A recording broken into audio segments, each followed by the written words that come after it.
OK, ça tourne! Alors, le printemps 2020, on va s'en souvenir vraiment longtemps. La situation de santé publique a été inattendue, inquiétante aussi. Puis dans le milieu de l'éducation, mais ça a provoqué puis ça a généré du stress sur tous les acteurs. Puis aujourd'hui, j'ai eu envie de vous présenter deux de mes invités. Je les appelle mes invités bonbons qui font du bien au cœur, à l'âme, parce que je souhaite que vous puissiez finir l'année en beauté. Alors, je vous présente à l'instant mon amie Manon Jean. Bonjour Manon! Bonjour Stéphanie! Manon, elle est conférencière, auteure, mais fondatrice du programme de l'Arbre en cœur et de la météo intérieure. Et Stéphane, bon matin Stéphane! Hey, salut Stéphanie, salut Manon et salut à vous qui nous regardez. Quel beau privilège d'être avec vous deux ce matin et avec vous qui êtes là en présence. Et Stéphane, il est conférencier, il a une énergie positive, contagieuse. Il est PDG de Gustave et compagnie et tous les deux, ils œuvrent dans le milieu de l'éducation pour favoriser le mieux-être des jeunes. Mais tous les deux, puis tous les trois, je m'inclus là-dedans, on est très conscients de l'impact qu'on a sur les jeunes. Et donc, dans une situation exceptionnelle comme on a vécu, de l'impact du stress sur nous, mais aussi qu'il peut avoir sur les jeunes. D'ailleurs, il y a Sonia Lupien, qui est la directrice scientifique du Centre sur le stress humain, qui en parle justement de l'impact de ce stress-là sur les enfants autour de nous. Elle va d'ailleurs être conférencière d'ouverture au congrès d'été en ligne de l'Institut des troubles d'apprentissage les 25 et 26 juin prochains. Fait que si vous y allez, je vous invite à l'écouter. Il est toujours extraordinaire à entendre. Et là, pour tous les deux, là, je veux savoir qu'est-ce qu'on peut faire ou qu'est-ce que vous faites de mieux, vous, pour diminuer le stress, diminuer cette source de stress-là. Bien, je vais être galant, je vais laisser Manon commencer. Oui, t'es galant, Stéphane! C'est de nature, c'est de naturel. Merci, c'est gentil. Je vais prendre le pop qui arrive vers moi, je vais le prendre. Moi, en fait, je vais vous dire, j'ai besoin d'images, en fait, pour vous parler, puis regardez ça, j'ai construit ça ici. C'est cool, hein? Ça, c'est comme si c'était un portrait avec 3 dimensions de météo. Puis là, on va parler de la pluie. J'aurais pu choisir l'orage, j'aurais pu choisir le vent, j'aurais pu choisir n'importe lequel, mais j'ai décidé, tiens, la pluie. On a la petite, on a la moyenne et on a la grande. La difficulté, en fait, je pense qu'on a, les adultes, c'est qu'on a la difficulté avec notre thermomètre émotionnel. Souvent, on va s'occuper de nos émotions quand ils vont être à cette intensité-là. C'est trop. Hey, on va être sur le 7, 8, 9, 10 sur 10 et c'est là qu'on perd nos moyens. Moi, je dirais ici, on va être à 5, puis ici, on va être à 1, 2. Et la problématique, c'est qu'on ne prend pas le temps de s'occuper quand on a 1, 2 sur 10, de sensations inconfortables, désagréables, et moi, c'est ça. J'essaie davantage de m'occuper quand c'est 1, 2 sur 10, de me le dire, de trouver une façon, puis trouver aussi dans quel dossier ça appartient, cette petite pluie-là. C'est un dossier travail, c'est un dossier famille, c'est un dossier, tu sais, amitié. Puis, je fais un petit plan là, dans ma tête à me dire qu'est-ce qui ferait que je pourrais juste comme apprendre à régler ça, puis faire en sorte que je prenne conscience de 1 sur 10, 2 sur 10, parce que souvent, on a tendance à juste s'en occuper quand on est à 8, 9, 10 sur 10, puis malheureusement, on perd nos moyens, on devient comme complètement comme arrêté, puis on agit sous le coup de l'émotion, on déborde, puis on déborde sur nos enfants, on déborde sur... C'est ça, en fait. Et c'est là qu'on voit qu'il y a un impact sur les jeunes, parce que justement, on déborde, puis là, ça vient de... Comme le dit très bien Sonia Lupien, effectivement, 50% du stress que les enfants vivent au quotidien, c'est notre stress à nous. Qu'on soit un parent, qu'on soit un enseignant, un éducateur, c'est triste. Donc, ça veut dire, moi, je dirais comme conseil et que j'apporte dans ma vie, je m'occupe de mon petit 1 sur 10, de mon petit 2 sur 10. Fait que j'en ai plusieurs dossiers d'ouverts. Juste aujourd'hui, je vous dirais, j'en ai 3 dossiers d'ouverts là-dessus. Il faut que je m'en occupe avant que ça monte trop haut, parce qu'on pourrait appeler ça une carte de crédit émotionnelle. Là, on met ça sur la carte de crédit. Puis à un moment donné, le huissier, il frappe à la porte pour te dire « Hey! » T'es rendu là, puis là, t'es dans un état d'émotion assez chargé. Définitivement. Ça serait ça mon petit truc, que je passe la POC à Stéphane. Bien, je vais rebondir sur ce que tu as dit, Manon, justement. Je trouve ça super intéressant, le parallèle avec la météo, la pluie. Et puis quand il pleut, je vais vous parler de mon expérience personnelle, en le sens qu'il faut commencer par s'occuper de soi avant de s'occuper des enfants. Il faut toujours mettre notre masque avant de mettre le masque aux enfants. Et puis, on pense souvent à ce qu'il y a d'extérieur, mais il faut commencer, Manon, tu le dis très bien, notre météo intérieure. Il faut commencer par soi. Et pour ma part, ce que je fais quand je suis un peu trop dans le stress, puis on en a eu du stress pendant la fameuse COVID, et je n'ai pas échappé à ça. J'ai beau être dans l'énergie, dans le positivisme, mais il reste qu'à un moment donné, il faut s'arrêter. Il faut s'arrêter, puis pour ma part, j'ai fait l'inventaire de ce que j'avais de beau. Parce qu'après la pluie vient le beau temps.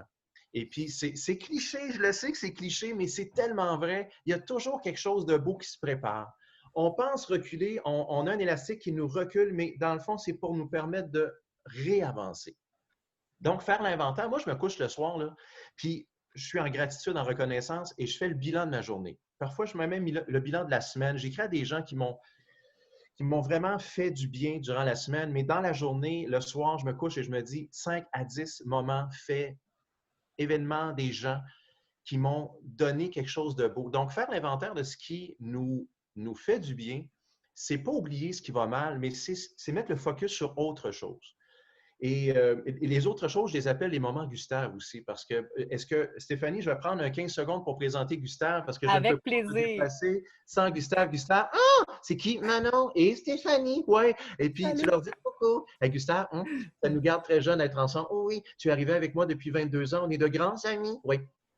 Toi, tu fais des grimaces aux gens. Oui, parce que tu ne peux pas sourire. Non, mais il faut faire l'inventaire de ce qu'on a comme force et non nos limites et nos faiblesses et nos défauts. Non, faut une grimace, tu l'as fait? Voilà. Gustave, c'est la simplicité. Gustave, j'essaie de justement me concentrer sur ce qui est simple et de me mettre dans l'action. Mais dans l'action sur ce qui me fait du bien. Parce que quand je suis en boule et que je me croise les bras, puis je suce mon pouce, puis que tu sais, je me dis, ah, ça va tellement. Juste faire l'inventaire de ce qui va bien et se mettre dans l'action de ce qui peut nous amener dans une énergie. Wow! Un peu moins de pluie, un peu plus de soleil, tu sais. Fait que voilà, donc puis c'est pas toujours facile, je le dis. Puis je le vis. Puis toi aussi, Stéphanie, Manon, vous le vivez certainement. Quotidiennement. Ouais, regardez, mettre le focus ailleurs. Puis j'écoute plus beaucoup les nouvelles. Ouais. Ça prend un doux dosage d'informations pour garder une saine hygiène émotionnelle Oui, positive, comme nous le oui. disait Pascal Brion, à Tout le monde en parle, sur comment traverser puis comment développer sa résilience dans une situation de OK. crise comme on a connu collectivement.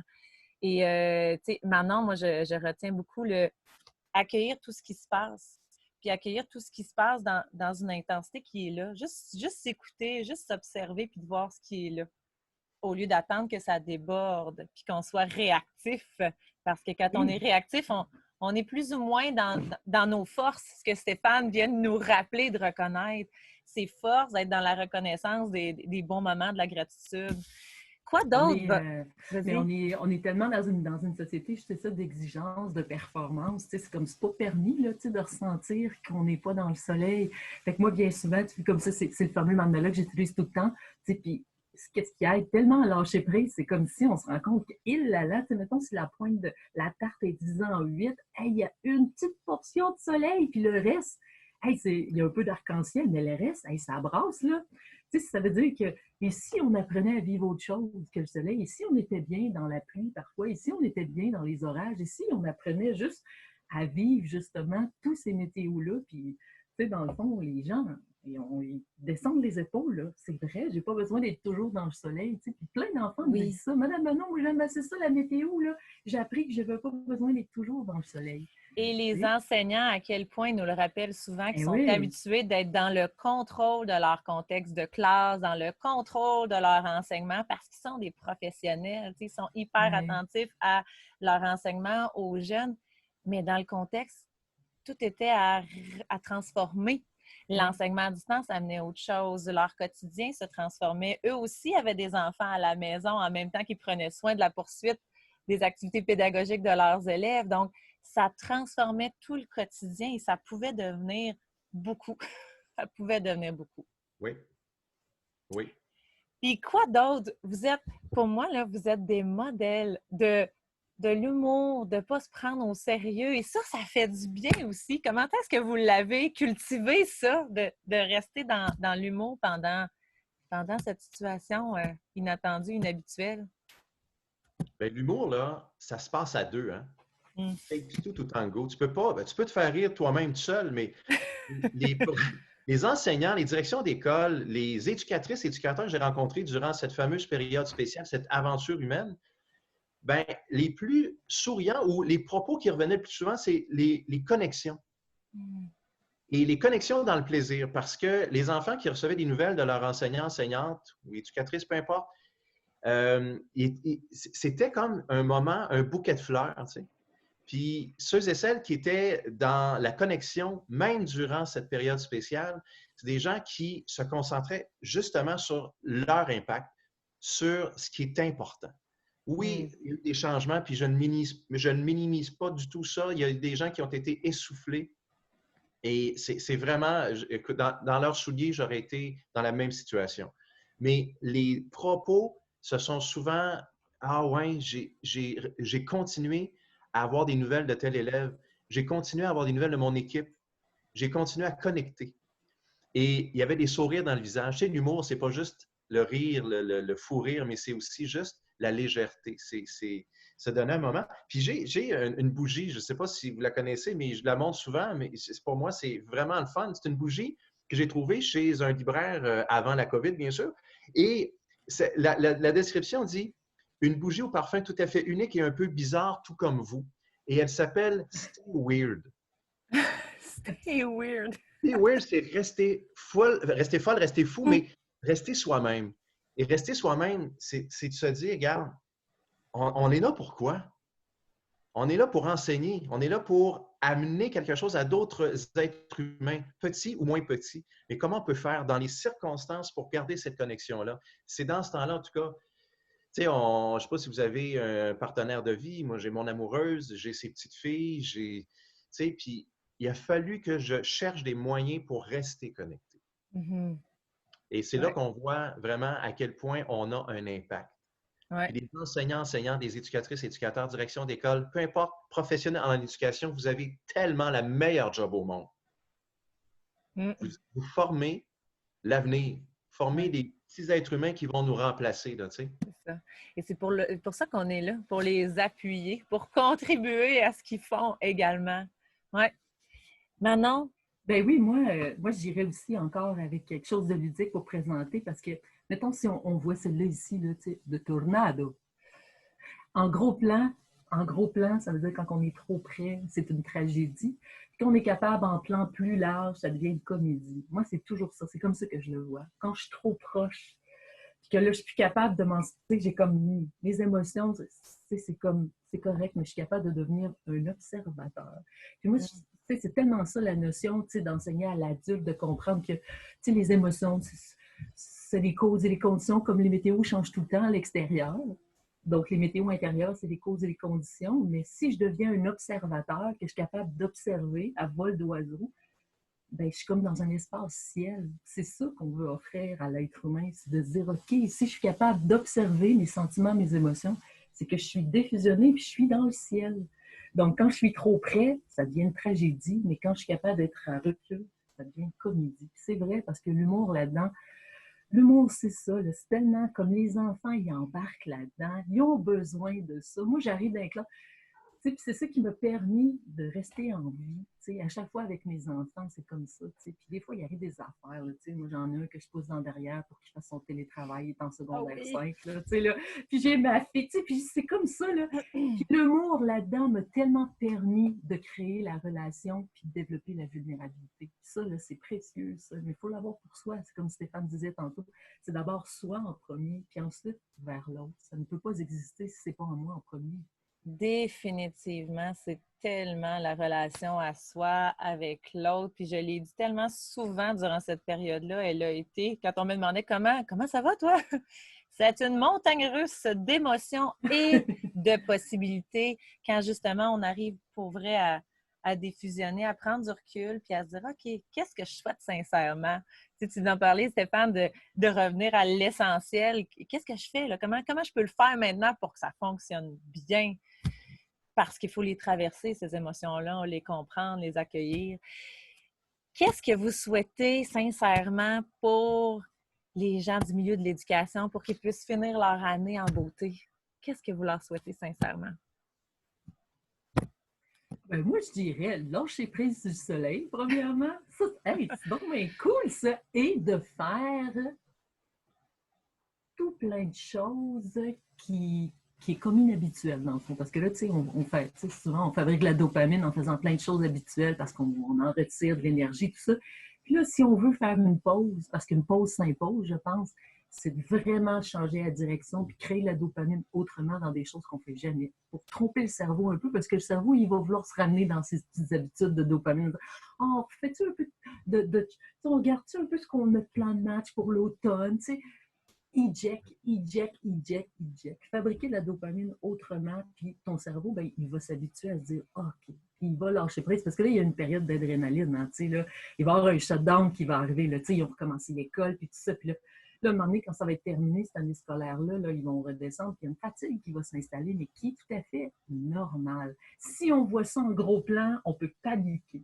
Mais si on voit ça à distance, on va trouver la comédie à travers ça, puis on va se prendre moins au sérieux là-dedans. Il va y avoir un shutdown, il va y avoir de l'adrénaline qui va diminuer, puis se dire, il faut que je fasse quelque chose de complètement différent pour créer ma dopamine. Ça serait quoi? Qu'est-ce qui me fait plaisir? Tu sais, quand Stéphane parle beaucoup de l'enfant intérieur, ben ça va être ça, peut-être se reconnecter avec ça.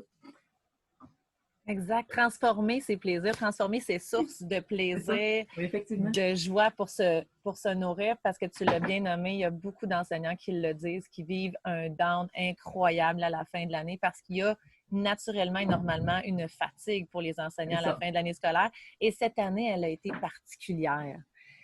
Fait que toi, Stéphane? Bien, tu sais, pour surprendre l'autre, il faut se surprendre. Hein? Puis se surprendre, moi, je pense que c'est de rester le plus enfant possible. Regarde, derrière moi, j'ai un paquet de marionnettes. Là. C'est un studio là, pour créer des capsules pour les jeunes. Mais tout ça, Gustave, la bougie dont je vous ai parlé, vous parlez ce matin, ça me garde jeune, ça me garde connecté. Je vais rebondir un petit peu, je vais renchérir sur ce que Manon a dit. Je trouve ça important de sortir de sa zone de confort. On s'est fait surprendre par la COVID, par le fameux virus, d'une façon négative. Mais il est possible de se surprendre puis essayer des nouvelles choses. Je porte un nez rouge dans le trafic et puis c'est pas de porter un nez rouge qui est important pour moi, c'est de regarder les gens qui me dépassent parce que ça me rappelle que je peux avoir un impact sur les gens qui me dépassent et puis que c'est mais il y a des gens qui me dépassent, c'est puis les gens qui me dépassent, c'est ben, je me dis à quelque part, ils vont peut-être penser qu'ils ont eu un moment différent, puis qu'ils vont peut-être penser qu'il y avait un fou sur le pont dans le trafic, mais j'ai passé un moment différent.